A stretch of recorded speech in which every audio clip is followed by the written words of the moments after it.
everybody to do that, but yes, the potential for the abusive system exists. The waivers, that's a discussion we have later in 16, 17 budget. We don't even, everything stays like it is right now.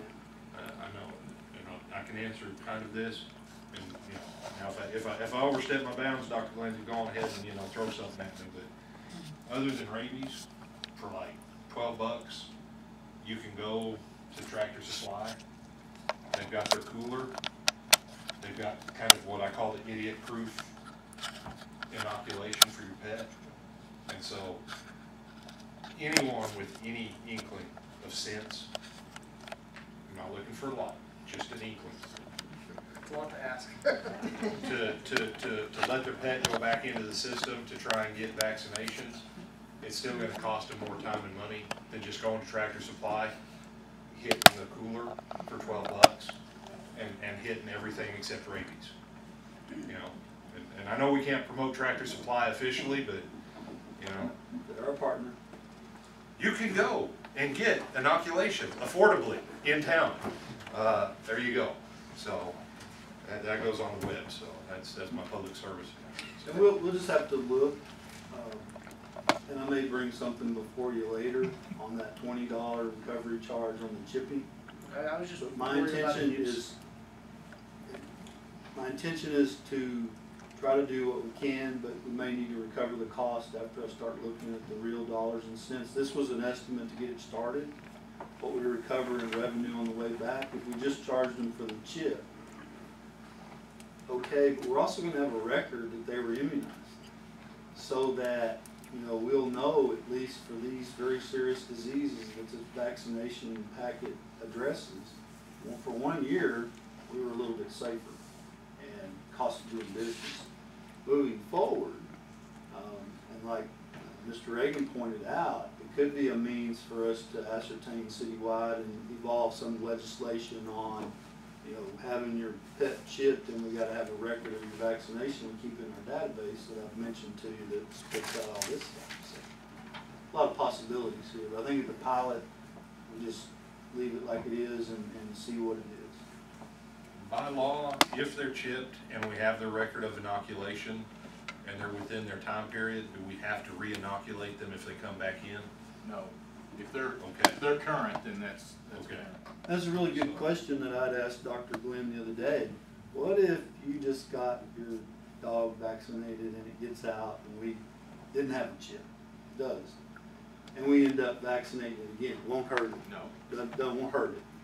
Doesn't help, it just doesn't, it just won't hurt it. So I was from a cost perspective, if we've got them chipped, yeah, we aren't out the money a second time re-inoculating right. them. So yeah, if you were to pick them up a second time and it was a Mineral Wells chip, and probably any pet that's chipped, you're gonna have a real good operating assumption they've been vaccinated, and so there could be some cost. That's one of the measurements we don't know, is other than the staff knowing, yeah, that's, Mrs. Underwood's Yorkie or something. We don't really have a good measure on recidivism and animal impoundment. That's a big word. So. Any other questions? What's the pleasure of the council? I'll move that we authorize the execution of the professional services agreement with Dr. Kent Glenn, DVM, for the purpose of establishing an intake vaccination, microchipping, and spay-neuter program for animals at the Mineral Wells Animal Shelter, and the mayor is hereby authorized for and on behalf of the city to execute said agreement. Second. All in favor? Aye. Any opposed? Any abstentions? Passes 6-0. And thank you, Dr. Glenn, from our hearts. Item number 8 on page 93 is consider a resolution authorizing the execution of a contract with Spillman Technologies Incorporated for the purchase of computer-aided dispatch record management systems, CAD/RMS, through the Texas Department of Information Resources for the police and fire departments. Thank you, Mr. Mayor, members of the council. We do have Mr. Todd Jorgensen here from Spillman Technologies in the event you have any questions about their product. Just a little history. So remember when I first got here and we switched over to crimes. Sam Houston State was our partner. They had a system that allowed your police officers to get mobile. They also had an element which helped our fire once they got computers in their truck. But really, other than just the call, it hasn't been real functional and formal. There's been a change in the Texas legislature with House Bill 11 that Governor Abbott signed and became effective September 1. House Bill 11 is the Texas border security deal with all the troopers and all that. But they had an attachment in there that one of the things that law enforcement has to do is switch from a uniform crime reporting standard that you've been accustomed to, I give you the crime numbers, to what's called an incident-based reporting system that follows a national incident-based reporting system called NIBRS. Now, the history on UCR, I don't think anybody, maybe Lance, I don't know, but back in the 30s, you had Al Capone and Dillinger and a lot of really bad, Bonnie and Clyde, Babyface Nelson that were tearing up the country. They were moving across jurisdictions and state to state. Well, the International Association of Chiefs of Police and the FBI wanted to evolve some kind of crime measurement to track crime in these United States and be able to contrast that to maybe other areas, livability, safety, security. But the impetus was really the Roaring 20s and that 1930s gangster crime glut that the whole nation experienced. In the 1870s, there had been discussion about Congress about starting to count crimes, and that's your Marshall Dillon, Wyatt Earp, Dodge City days, but it never really got on its feet until the 30s. So for the past 60, 70 years, UCR numbers, part ones, those 8 crimes that I report to you, murder, rape, robbery, aggravated assault, burglary, theft, auto theft, and Mike's favorite, arson. He loves arson. Those have been the sort of the boilerplate, the industry standard for crime measurement. In the 80s, especially when you get closer to 9/11 and the new millennium, Y2K and all that, they began to see a need to expand on the measuring of the data collected in those incidents. So you had an incident-based system that those 8 now is measured 46 different crimes. It pulls in a lot of the crimes that your constituents really expressed concern to you. Before you had part 1 and part 2, which were persons crimes, property crimes, and then what was the social morality-based crimes. But nobody really paid attention to those bottom categories, and they weren't really counted.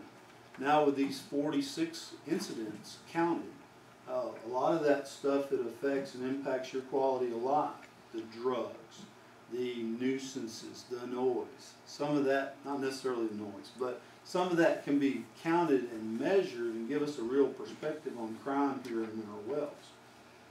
Our current system is not NIBRS compliant. And in visiting with Mr. Vargas and our staff, who has been in consultation with Sam Houston, they're 18 months-ish before they will be. Problem with the legislative mandate is we have to have work underway by January 2016, is that right, Dan? Or 17? So 2017, all the scope of work and our returns to DPS that collects our crime, and the FBI, who's the big daddy of them all, has to be completed by September of 2019. We were watching this House bill as it moved through the legislature, as it became very apparent they intended on approving it, and they kind of taglined it on House Bill 11 with all the border security stuff. Then Mr. Vargas and Sergeant Adams formed a committee to begin vetting some of these vendors. Spillman Technologies is among some of the preferred vendors that the state of Texas has already had a list for this NIBRS compliant issue. They've already been vetted through the Texas Department of Information Resources, which, just for your information, is very similar to Buy Board, HGAC, those type of contractual vendors that you can just go to them and buy. Long story short, we had an opportunity here as we were looking at the vendors, and then it came down to selecting a vendor, which our committee has vetted and selected Spillman Technologies for this purpose. and now it came down to the dollars and cents, and that's what matters. Supply and demand, it kind of created an interesting situation for us here. Legislation kicked in September. Most people are catching up. There's over 2,100 law enforcement agencies in the state of Texas, and only 104 of those are currently NIBRS compliant. So there's going to be a huge demand in the coming years. On page 94, I gave you kind of the funding breakdown after negotiating with Mr. Jorgensen. They deeply discounted this product. It further enhances our fire department's ability because it does integrate with their record management system in Firehouse. We don't have the connectivity, some of the connectivity problems we've had with crimes, and we don't have to wait. It's not quite as staff onerous like with Daniel and our IT experts up there. This one is proven. There's over 50,000 law enforcement agencies in the country. There are 40 in Texas, and everybody is running to these vendors to comply with this yet another unfunded government mandate. This funding schedule that I gave for you, it's interesting how sometimes things just happen for a reason. It just seems like the pieces fall in place, like on the baker, like on the animal shelter. One of our partners, Mr. Burns, is here. He recently sent us a nice check from some of the extracurricular activities that have plagued our town. It's a pretty healthy check, as you can see. With the fire partnership, there was some funds that they weren't aware of, but through the billing company, there's a Medicaid amblement supplemental reimbursement that this is how much is due, and we expect that within the next 90 days. This COG reimbursement was for that data logger recorder, and Mr. Vargas was very diligent and is willing to submit that towards this project. The district attorney, because this is different than crimes and badge, the cardinal system, with our site licensing, and correct me if I'm wrong, Todd, the district attorney's office will be able to have access, and that'll further enhance our electronic case filing that we've been doing with the district attorney for quite a long time now, haven't we? But it's a little bit rudimentary. I mean, it involves scanning and, you know, kind of the snail pipeline over there, but it does get there, and it's cheaper than driving. And then lastly, our current salary savings between police and fire is enough to fund the whole $228,000. This wasn't a budgeted item, but these funds are available. They will be available within the next 90 days. Should you choose to wait, and I'd certainly understand if you would, supply and demand, I assure you that not just for Tyler, every one of these vendors that has already been vetted through the state, the price goes up $100,000 on top. So, you know, we can do it now while we seem to have the funds, or we put it off and delay because of the changing economics in our town. And I'll fully understand, but it's going to be very expensive, and you're going to have to do that, and there's no guarantees that Sam Houston is going to be compliant, although I assure you that they probably will, but it may not be the most bang for the buck going forward. Are there annual maintenance fees involved? There are, and they're slightly cheaper, but really it's not that much. I mean, they're a little bit cheaper than what we're currently paying in crimes. One of the things in trying to help us, because they recognize how small we are, our limited resources, Todd worked very hard with his bosses at Spillman, and they've agreed to waive the first 2 years of maintenance fees, trying to help us out. So you got to pay what we're under contract right now, even though I think we're on a month-to-month, aren't we, Daniel, with crimes? Quarterly with crimes, and that's fine. This won't be fully operational and live until after we start the next budget year. But at that point, we can give them declaratory notice that we intend to sever our agreement with them. Not a big deal with Sam Houston. A lot of places they understand, and it'll save us, you know, $5,000 to $6,000 a year on that part, on the maintenance. But we won't have to pay it for 2 years. So we're looking at $40,000 almost with the first 2 years waived, correct? Correct. And then when that finally kicks in, we're still gonna be cheaper than what we are right now. Slightly cheaper. It's not that much, but it's slightly cheaper. Right. I think the time that especially Daniel and the staff spends with, you know, what was Right. something that got us mobile that was affordable at the time. We could not afford to take your system that was in place. It was astronomical to mobilize. You've seen some of the results, and we don't have to attribute it to anything, not the project, not mobilizing, but this combination of having this resource available to our officers has really positive effects. Now embracing Chief Poole and his partnership, because they have the mobile medical stuff, because their CAD will be on board and it'll be more stable than the current model, because crimes wasn't built for fire. It was just, oh yeah, they can be dispatched off of it too, but other than that, it has no functionality for them. So this really moves our product and our ability to serve the citizens more efficiently. It moves it forward quite a bit and at a pretty affordable price. So, So, go ahead. within the next 90 days, the number you've got here, that money will be online.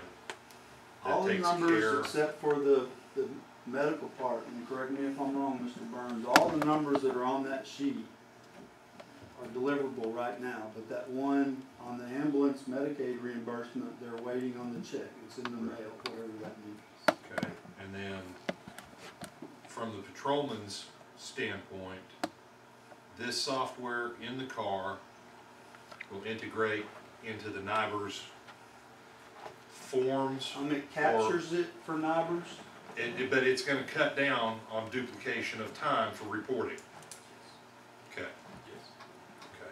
Much more seamless transition, where right now, any of you that are familiar with some of the computer products by Microsoft and databases, there's a lot of tabs in crimes, and it's built on one of those database frameworks. Well, it doesn't like to share stuff, so you have a lot of repetitive, redundant input of information. We have a master name index, which works well for one report, but when you start another one, it's not so good. And it's not a critique of crimes, it's for what we got to mobilize our complement was huge. You know that, I told you that. It's been, and the results in our records and what we've been able to do are just very significant. This is that next step, takes us to the next level. This is a product that'll sustain itself for the next 5 to 10 years for our needs going forward, as the Baker opens up, as we get more people in town. And it should, staff efficiency, it should reduce some of that because of the redundancy. When you say general fund savings, Yes, sir. is there, that's not a budgeted item. It's not, but, you know, we have a certain amount of authorized positions that y'all have approved that's on that salary line item. Well, every day of every pay period of every month that one of those salaries sits vacant, that's a resultant salary savings. That is a number that we can meet right now, and just to balance it out, the current salary savings is more than that, but to make this number whole within the fire department's budget and my budget, through that salary savings, we have enough to complete this transaction. The other thing is, there's a timeline on page, it's in there, I promise you. So it's on page 122.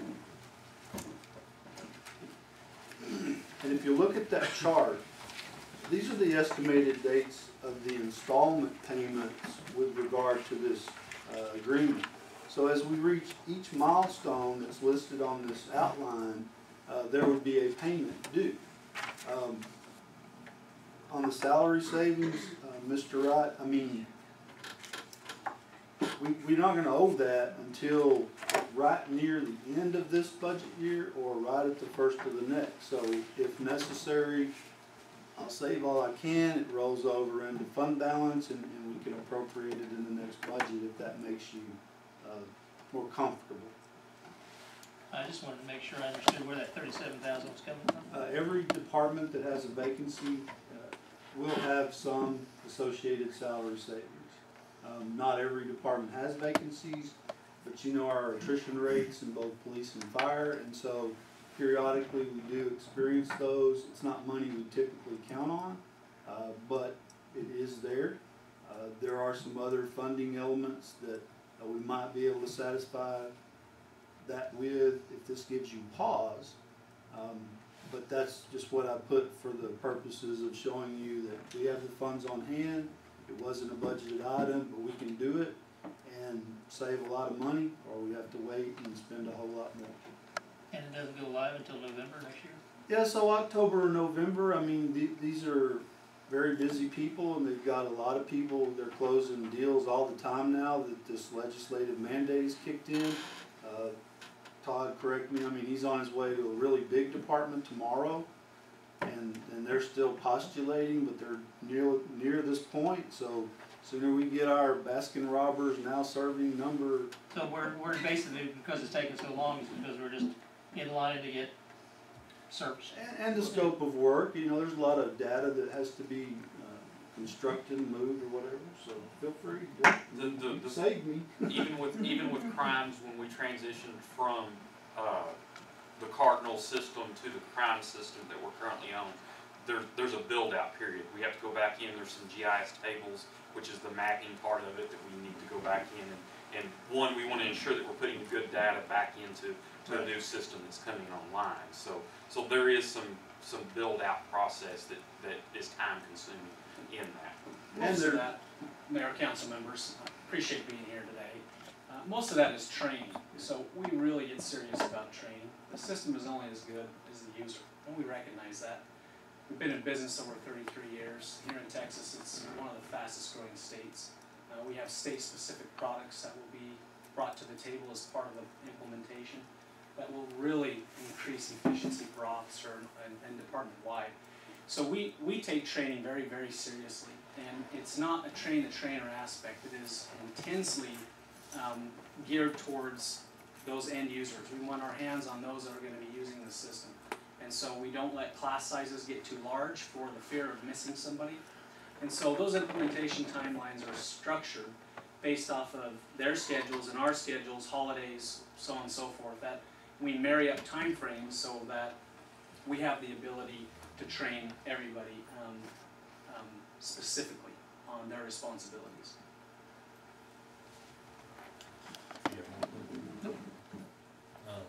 Just a couple things real quick. Let's say next year, after everything's online, you got the first complement of officers trained. Then the chief is able to work magic, and out of a purple hat, we're able to bring on 3 or 4 new patrolmen that were not part of that. Is that part of that maintenance fee, is being available to train new officers coming on? Or, because you just said we're not trying to do a train-the-trainer, and for those of us who've been in the business, we know.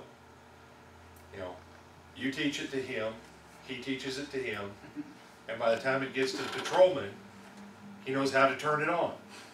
Okay, and not running down anybody in the business. We don't always transmit the full scope of the training. Is that within that $20,000 a year? The system itself, yes. The system itself inherently has training database. So what that will allow a user to do, any new user, whether it be in records or CAD or patrolman, it has a practice database. So they select a practice database with current data. However, as they make mistakes, which inevitably they will do, it does not affect live data.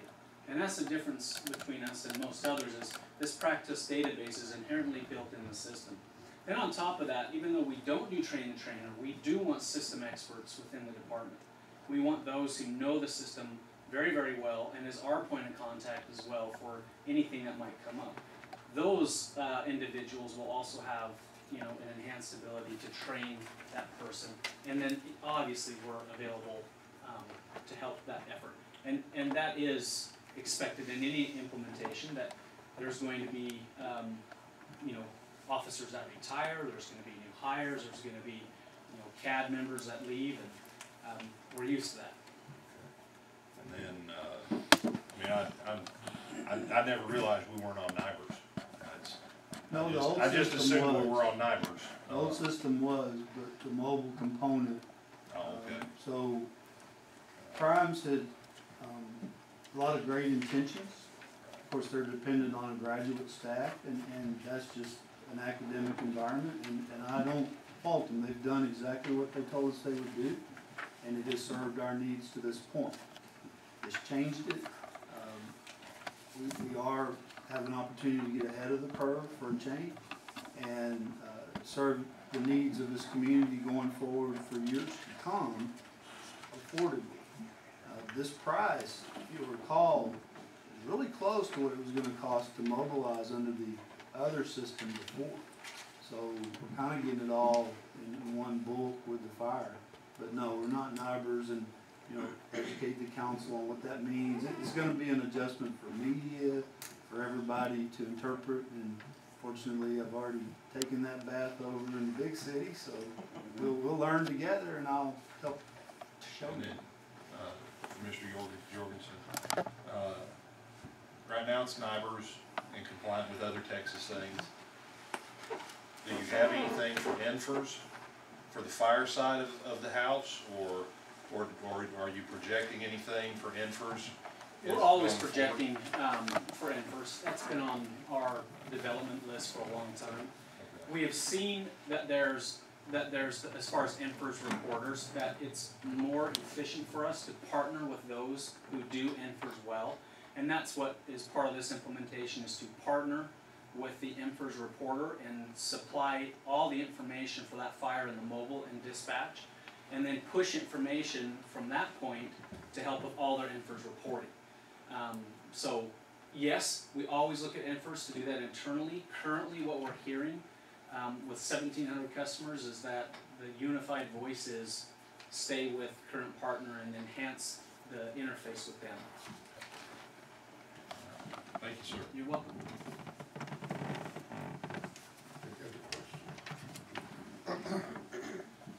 What's the pleasure of the council? I move that we approve the resolution. I'll second. Been moved second to approve the resolution. All in favor? Aye. Any opposed? Any abstentions? Passes 6-0. Item number 9. This meeting is adjourned. Thank you for your time.